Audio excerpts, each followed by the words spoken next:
नमस्कार, KP news के bulletin में आपका स्वागत है। मैं हिना शेख आपके साथ। आइए सबसे पहले देखते हैं मुख्य समाचार। श्री संत सेवालाल के जयंती उत्सव कार्यक्रम के अवसर पर आज निकाली गई रैली। कांग्रेस सरकार टूटी हुई गाड़ी की तरह है। कर्नाटक विधानसभा में विपक्ष के नेता आज अशोक ने यह बात कही। आगामी लोकसभा चुनाव के लिए जीतने योग्य उम्मीदवारों के चयन के लिए एक और सर्वेक्षण किया जाएगा। कर्नाटक के उप मुख्यमंत्री डीके शिवकुमार ने कही यह बात। हैदराबाद में चाकू की नोक पर दिन दहाड़े लूटी गई जेवरात की दुकान, कैमरे में कैद हुई घटना। प्रदर्शनकारी किसान पंजाब हरियाणा शंभू बॉर्डर पर डटे। केंद्र सरकार आज फिर करेगी बातचीत।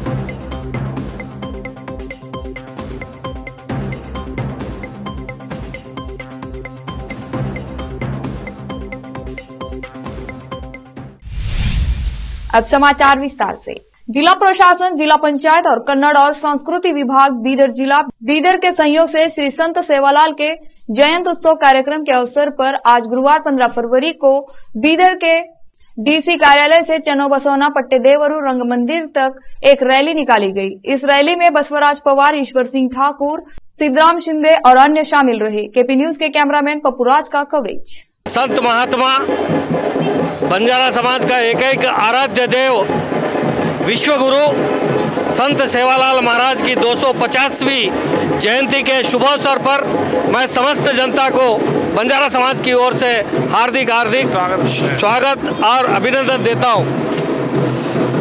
संत सेवालाल महाराज हमारे समाज को, न केवल हमारे समाज को बल्कि सकल समाज को, यहाँ तक कि छोटी से छोटी चीज की जिसमें भी जीवात्मा है उस जीवात्मा को भी उसका कल्याण हो, लोक कल्याण हो, जग का कल्याण हो, मानव का कल्याण हो, पशु पक्षी का कल्याण हो, वातावरण को लेकर के जगत के अंदर कोई भी चीज पे सबको, सबकी कुशल, सबकी मंगल, सबकी कुशलता चाहने का जो मार्ग हमारे समाज को उन्होंने दिया है, उनके आशीर्वाद से यह समाज फल रहा, फूल रहा, दूध के माफिक आज जो है फूल करके यह पूरे समाज में विस्तृत होकर के विकास हो रहा है। इस संदर्भ में हम बंजारा समाज के अध्यक्ष बसवराज पवार जी ने पूज्य संत श्री सेवालाल महाराज जी के विषय में सभी बताया है।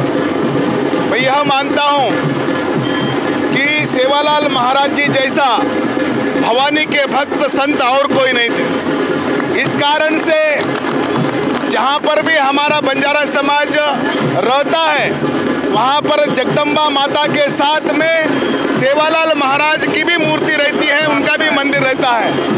आज बड़ी प्रसन्नता होती है कि हमारे शहर में पूर्ण हमारा बंजारा समाज, बंजारा क्षत्रिय समाज जो अद्भुत रीति से अपने गुरुवर्य का जन्मोत्सव मना रहा है। इस संदर्भ में सभी अपने समाज बंधुओं को, सकल क्षत्रिय समाज को और पूरे सनातनियों को संत श्री सेवालाल महाराज जी के जन्म उत्सव के अवसर पर मैं बहुत बहुत बधाई देना चाहता हूँ। बहुत बहुत धन्यवाद। ತತ್ವಜ್ಞಾನಿ ಸಕಲ ಜೀವಿಗೆ ಲೇಸನೆ ಬಯಸಿರ್ತಕ್ಕಂಥ ಸಂತ ಸೇವಾಲಾಲರ ಜಯಂತಿ ಉತ್ಸವ 285ನೇ ಇವತ್ತು ಬೀದರ ನಗರದ ಕೇಂದ್ರ ಭಾಗದಲ್ಲಿ ಬಹಳ ವಿಜೃಂಭಣೆಯಿಂದ ಆಚರಿಸ್ತಾ ಇದ್ದೀವಿ। ಇದಕ್ಕಾಗಿ ಈ ಜಯಂತಿಯ 285ನೇ ಜಯಂತಿಯ ಅಂಗವಾಗಿ ಸಮಸ್ತ ಬೀದರ ಜಿಲ್ಲೆಯ ಎಲ್ಲ ನಾಡಿನ ಜನತೆಗೆ ನಾನು ಅಭಿನಂದನೆಗಳನ್ನು ಹೇಳ್ತಾ ಇವತ್ತು ಇಡೀ ಕರ್ನಾಟಕ ರಾಜ್ಯದಲ್ಲಿ ನಮ್ಮ ಆರಾಧ್ಯ ದೇವತರು ಜನಿಸಿರ್ತಕ್ಕಂಥ ಸ್ಥಾನ ಸೂರಗೊಂಡನ ಕೊಪ್ಪ ಹೊನ್ನಾಳಿ ತಾಲೂಕಿನಲ್ಲಿ ಇವತ್ತು ಬಹಳ ವಿಜೃಂಭಣೆಯಿಂದ ಆಚರಿಸ್ತಾ ಇದ್ದಾರೆ। ಈಗ ಬರ್ತಕ್ಕಂಥ ದಿನಮಾನಗಳಲ್ಲಿ ಸೇವಾಲಾಲರ ತತ್ವ ಆದರ್ಶಗಳನ್ನು ಪಾಲನೆ ಮಾಡಿ ಇವತ್ತು ಎಲ್ಲ ರಂಗಗಳಲ್ಲಿ, ಎಲ್ಲ ಕ್ಷೇತ್ರಗಳಲ್ಲಿ ನಮ್ಮ ಸಮಾಜದ ದಾಪುಗಾಲು ಹಾಕ್ತಾ ಇದೆ। ಇನ್ನು ಹೆಚ್ಚಿನ ಮಟ್ಟದಲ್ಲಿ ಸಮಾಜದ ಎಲ್ಲ ನಾಯಕರು, ಸಾಮಾಜಿಕ ಚಿಂತಕರು, ರಾಜಕೀಯ ವ್ಯಕ್ತಿಗಳು ಇವರನ್ನ ಮೆಲ್ಲೆಬಿಸುವ ಕೆಲಸವನ್ನು ಮಾಡಬೇಕು ಅಂತಕ್ಕಂಥ ಈ ಸಂದರ್ಭದಲ್ಲಿ ನಾನು ಶುಭವನ್ನ ಕೋರಿ ನನ್ನ ಮಾತಿಗೆ ವಿರಾಮ ಕೊಡ್ತೀನಿ। ಜೈ सेवालाल। मंगलवार को तालुका चिड़गुप्पा के उड़बाल ग्राम में संविधान जस्सा का भव्य स्वागत किया गया। बाद में बाबा साहेब डॉक्टर भीमराव अंबेडकर के पुतले पर मालार्पण कर श्रद्धा सुमन अर्पित किया गया। बाद में पंचायत के पीडीओ संध्या रानी द्वारा संविधान की स्थापना पढ़ गई। इस अवसर पर मंचीय कार्यक्रम आयोजन किया गया, जिसमें स्कूल के छात्र और छात्राओं ने सांस्कृतिक कार्यक्रम किया गया। इस अवसर पर बीईओ वेंकटेश गुडल, ग्राम पंचायत अध्यक्ष अनसुया कादिमानी, उपाध्यक्ष जगदेवी मदगी व ग्राम पंचायत के सभी सदस्य, ग्राम के प्रमुख व स्कूल के प्रमुख, स्कूल विद्यार्थी आदि उपस्थित रहे। चिड़गुप्पा से अजीम की रिपोर्ट। कर्नाटक विधानसभा में विपक्ष के नेता आर अशोक ने बुधवार को कांग्रेस सरकार को एक टूटी फूटी गाड़ी करार दिया और आरोप लगाया कि प्रमुख गारंटी योजनाओं के नाम पर नागरिकों को धोखा दिया जा रहा है। विधानसभा में राज्यपाल के अभिभाषण पर धन्यवाद प्रस्ताव पर बहस के दौरान अशोक ने कहा कि गारंटी लागू करने में कांग्रेस सरकार के पास दूरदर्शिता का अभाव था। आप गारंटी के नाम पर लोगों को धोखा क्यों दे रहे हैं? एक तरफ जहां शक्ति के तहत महिलाओं को मुफ्त बस यात्रा की सुविधा मिलती है, वहीं दूसरी ओर छात्रों के पास स्कूल जाने के लिए सही साधन नहीं है। ग्रामीण बस रूट रद्द किए जा रहे हैं। अशोक ने कहा, मुख्यमंत्री सिद्धरामैया की संपत्ति वितरित करने की योजना में खामियां निकालते हुए अशोक ने SC/ST फंड को गारंटी की ओर डाइवर्ट करने का उदाहरण दिया। कर्नाटक जनता दल सेक्युलर नेता SD कुमारस्वामी ने बताया कि पार्टी ने NDA उम्मीदवार के तौर पर नामांकन पत्र दाखिल करने का फैसला लिया है। कुमारस्वामी ने कहा कि भाजपा JDS गठबंधन की तरफ से कुपेंद्र रेड्डी को चुना गया है। JDS नेता कुमारस्वामी ने कहा, भाजपा के राष्ट्रीय अध्यक्ष और राष्ट्रीय नेता और भाजपा के राज्य नेता एक साथ शामिल हुए हैं। हमने NDA उम्मीदवार के तौर पर नामांकन पत्र दाखिल करने का फैसला किया है। JDS भाजपा गठबंधन के उम्मीदवार कुपेंद्र रेड्डी को दोनों पार्टियों की तरफ से चुना गया है। हम वोट बर्बाद नहीं करना चाहते थे, इस वजह से केंद्र से हमें उम्मीदवार खड़ा करने की सलाह दी गई है, इसलिए हमने कुपेंद्र रेड्डी द्वारा नामांकन पत्र दाखिल करने का फैसला किया है।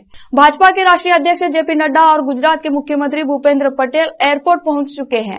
नड्डा यहां से सीधे अपना नामांकन दाखिल करने गांधीनगर जाएंगे। वहीं कर्नाटक से भाजपा उम्मीदवार नारायण ने बेंगलुरु में अपना नामांकन दाखिल किया। केंद्रीय मंत्री अश्विनी वैष्णव भी राज्यसभा चुनाव के लिए अपना नामांकन दाखिल कर चुके हैं। उप मुख्यमंत्री DK शिवकुमार ने बुधवार को कहा कि कांग्रेस ने आगामी लोकसभा चुनावों के लिए जीतने योग्य उम्मीदवारों की पहचान करने के लिए एक और सर्वेक्षण कराने का फैसला किया है। विज्ञापन कर्नाटक कांग्रेस के अध्यक्ष शिवकुमार AICC स्क्रीनिंग कमेटी की बैठक के बाद बोल रहे थे। हमने पर्यवेक्षकों, जिला मंत्रियों और पार्टी कार्यकर्ताओं द्वारा प्रस्तुत रिपोर्टों की समीक्षा की। हमने संभावित उम्मीदवारों के मूल्यांकन के लिए सर्वेक्षण के एक और दौर का सुझाव दिया है। उम्मीदवारों की सूची अभी अंतिम नहीं है। एक और बैठक नई दिल्ली में होगी। मुख्यमंत्री सिद्धरामैया और शिवकुमार स्क्रीनिंग कमेटी की बैठक में शामिल हुए। AICC नेता रणदीप सिंह सुरजेवाला, हरीश चौधरी, रोजी जॉन, अभिषेक दत्त, मयूरा जयकुमार, जिग्नेश मेवानी और विश्वजीत कदम ने बैठक में भाग लिया। अब लेते हैं छोटा सा ब्रेक।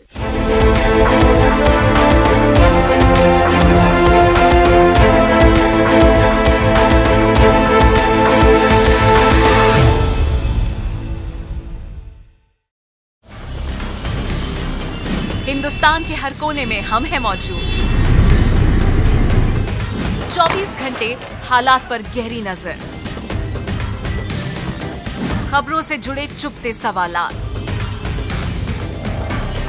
और आपको दिखाता है धार्मिक, सामाजिक, राजनीतिक, लोकल और इंटरनेशनल न्यूज की सबसे बेहतर कवरेज, जो आपको रखती है हर पल बाखबर। देश और दुनिया भर की खबर के लिए देखते रहें KP News 24/7। Noor education trust Bidar की ओर से चलाए जाने वाला नूर M.Ed and B.Ed college Bidar, recognized by NCTE Delhi and affiliated to Bidar University Bidar. Admission are open for the academic year 2023-24. विशेषज्ञ और सक्षम शिक्षकों द्वारा शिक्षा प्राप्त करने के लिए नूर M.Ed and B.Ed कॉलेज में दाखिला लें और शांत वातावरण में शिक्षा प्राप्त करें। बीदर शहर में बेहतर शिक्षा का एकमात्र केंद्र Noor M.Ed and B.Ed college, Shahpur gate, Bidar. Phone numbers 9945283920, 82221297। Hindustan के हर कोने में हम हैं मौजूद। 24 घंटे हालात पर गहरी नजर, खबरों से जुड़े चुपते सवालात और आपको दिखाता है धार्मिक, सामाजिक, राजनीतिक, लोकल और इंटरनेशनल न्यूज की सबसे बेहतर कवरेज, जो आपको रखती है हर पल बाखबर। देश और दुनिया भर की खबर के लिए देखते रहें केपी न्यूज 24/7।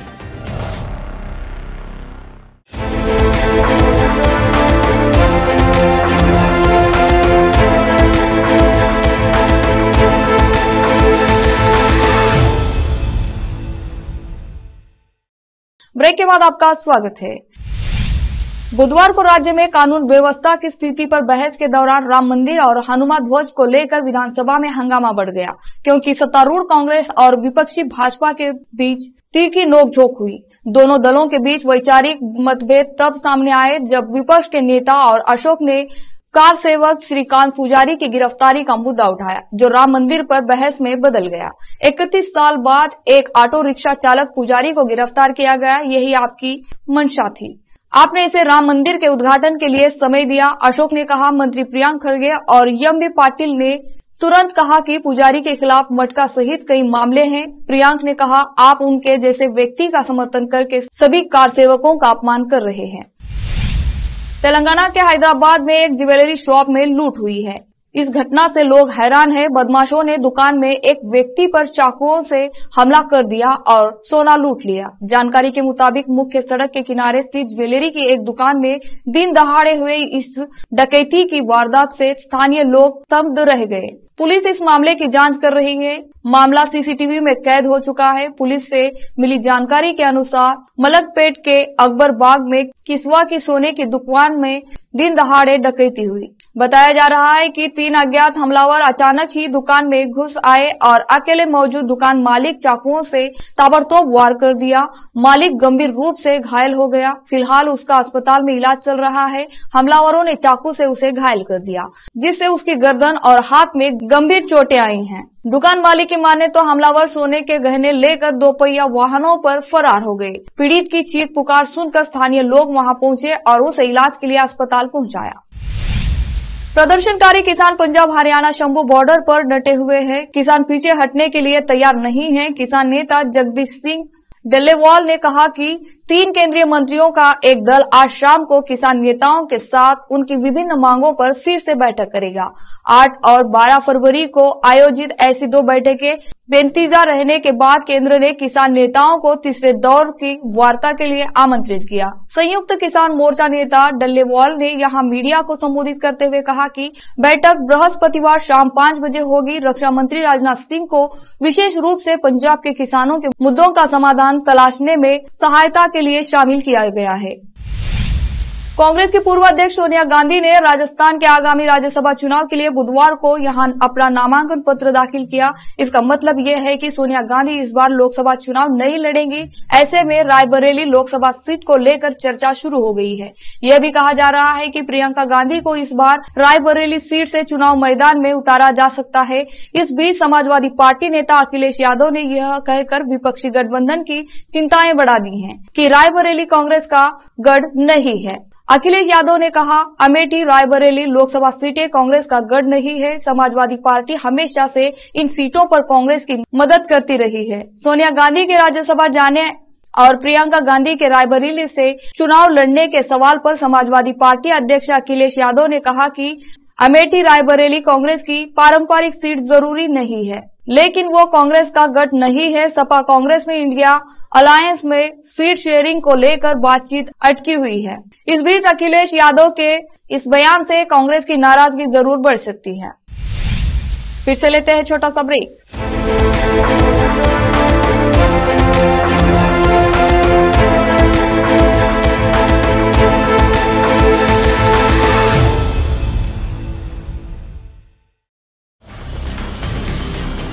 हिंदुस्तान के हर कोने में हम हैं मौजूद। 24 घंटे हालात पर गहरी नजर, खबरों से जुड़े चुपते सवालात, और आपको दिखाता है धार्मिक, सामाजिक, राजनीतिक, लोकल और इंटरनेशनल न्यूज की सबसे बेहतर कवरेज, जो आपको रखती है हर पल बाखबर। देश और दुनिया भर की खबर के लिए देखते रहें KP news 24/7।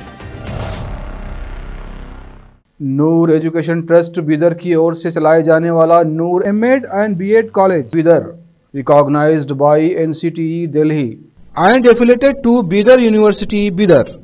Admission are open for the academic year 2023-24. विशेषज्ञ और सक्षम शिक्षकों द्वारा शिक्षा प्राप्त करने के लिए नूर एमएड एंड बीएड कॉलेज में दाखिला लें और शांत वातावरण में शिक्षा प्राप्त करें। बीदर शहर में बेहतर शिक्षा का एकमात्र केंद्र Noor M Ed and B Ed college, Shahpur gate, Bidar. Phone numbers 9945283920, 8482221297।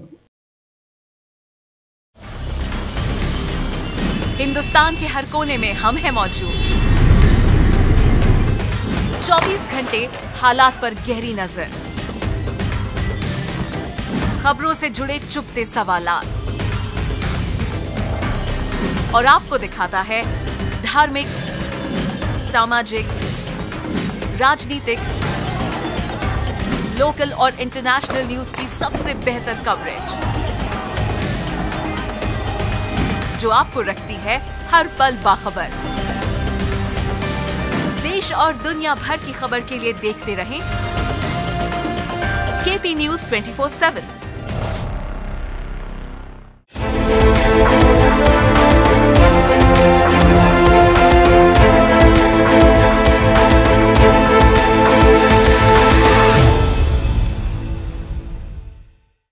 Break के बाद आपका स्वागत है। लोकसभा चुनाव की घोषणा होने में अब ज्यादा वक्त नहीं बचा है। इससे पहले सोनिया गांधी ने राज्यसभा जाने का फैसला कर लिया। गांधी परिवार का गढ़ मानी जाने वाली रायबरेली सीट से आप सोनिया गांधी की बेटी प्रियंका गांधी अपनी चुनावी राजनीति की शुरुआत कर सकती हैं। सोनिया को कर्नाटक और तेलंगाना से राज्यसभा भेजने की मांग हो रही थी, लेकिन राजस्थान से नामांकन इस बात को दिखाता है कि गांधी परिवार ने हिंदी हार्टलैंड को नहीं छोड़ा है। दरअसल राहुल के वायनाड जाने से पार्टी पूरी तरह साउथ शिफ्ट लग रही थी। अब 2024 के लोकसभा चुनाव को लेकर कांग्रेस ने गांधी प्लान बनाया है। यूपी के 10 राज्यसभा सीटों के लिए चुनाव होना है। भाजपा ने 7 प्रत्याशियों का नाम घोषित कर दिया था और सपा ने 3 प्रत्याशियों का नाम घोषित किया था। अब यूपी की राजनीति एक अहम मोड़ पर आ चुकी है। भाजपा ने संजय सेठ को अपना 8वां उम्मीदवार घोषित किया है। जानकारी के मुताबिक संजय सेठ आज नामांकन करेंगे। इससे पहले वे समाजवादी पार्टी के सांसद भी रह चुके हैं। आंकड़ों के अनुसार 7 सीटों पर भाजपा आसानी से जीत दर्ज कर सकती है। सपा छोड़कर बीजेपी में आने वाले संजय सेठ भाजपा की तरफ से राज्यसभा के उम्मीदवार है। उनको उम्मीदवार बनाने के बाद अब यूपी में 27 फरवरी को चुनाव कराना पड़ेगा। राज्यसभा के लिए 10 सीटें हैं, जबकि बीजेपी के 7 नेता नामांकन कर चुके हैं और आज संजय सेठ नामांकन दाखिल करेंगे। समाजवादी पार्टी 3 उम्मीदवार दे चुकी है। आखिर में फिर से देखते हैं मुख्य समाचार। श्री संत सेवालाल के जयंत उत्सव कार्यक्रम के अवसर पर आज निकाली गई रैली। कांग्रेस सरकार टूटी हुई गाड़ी की तरह है। कर्नाटक विधानसभा में विपक्ष के नेता आज अशोक ने यह बात कही। आगामी लोकसभा चुनाव के लिए जीतने योग्य उम्मीदवारों के चयन के लिए एक और सर्वेक्षण किया जाएगा। कर्नाटक के उप मुख्यमंत्री डीके शिवकुमार ने कही यह बात। हैदराबाद में चाकू की नोक पर दिन दहाड़े लूटी गई जेवरात की दुकान, कैमरे में कैद हुई घटना। प्रदर्शनकारी किसान पंजाब हरियाणा शंभू बॉर्डर पर डटे। केंद्र सरकार आज फिर करेगी बातचीत।